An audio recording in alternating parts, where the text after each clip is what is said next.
Good morning. So today we have a quick lesson on how to determine the value of f of x in a piecewise function. So we've learned about piecewise functions throughout this week.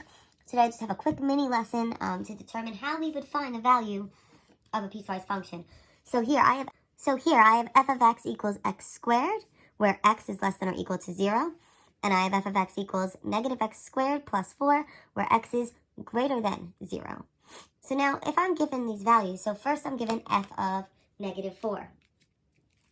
So we really know that this is really usually written as f of x. So what this is telling you is your x value is negative 4. So which equation will we need to use to find the value of f of negative 4? Well, if I look here, the equation x squared is only used for x values that are less than or equal to 0, where the equation negative x squared plus 4 is only used for x values that are greater than 0. So here the x value will be negative 4. So where does the negative 4 fit? Is the negative 4 less than or equal to 0, or is the negative 4 greater than 0?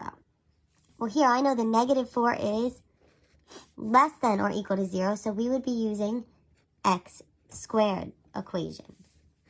So that would be the equation that we use to find that value. Now, we're not going to actually find the value today. We're just going to determine which equation we would need to use. All right, so then we have f of 0. So we want to determine how to find f of 0. So which equation would I use for f of 0? So this is saying that our x value equals 0.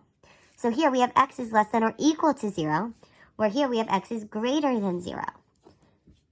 X is equal to 0 would be a part of this first equation again. So we would use the x squared equation in order to find f of 0. Now let's look at the third equation. Here we have f of 3. So that's telling me that my x value is 3. Which of these equations follow f of 3, where our x is 3? Well, is 3 less than or equal to 0? No. Is 3 greater than 0? Yes. So we would be using the negative x squared plus 4 equation to find this answer. And we're not finding the actual answers just yet. So if we look down at example 2, we have f of x equals 5 when x is less than or equal to negative 3. And we have f of x equals negative 2x minus 3 when x is greater than negative 3. So what we want to do here is find f of 4 first. Well, which equation would I use to find f of 4? So that's negative 4. So that's telling me my x value is negative 4. So we need to see, where does this fit? Is negative 4 less than or equal to negative 3? Or is negative 4 greater than negative 3? Well, negative 4 is less than or equal to negative 3, so we would be using the equation f of x equals 5 to find this answer. Then we have f of 0 that we need to find. So it's saying when x equals 0, which equation would I need to use to solve? Well, if I look, is 0 less than or equal to negative 3? Or is 0 greater than negative 3?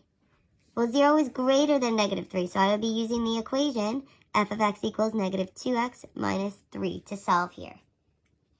And then finally, we have f of 3, so we would need to determine which equation we would use for this. So I have f of 3, so that's telling me my x is equal to 3. So here, x is less than or equal to negative 3.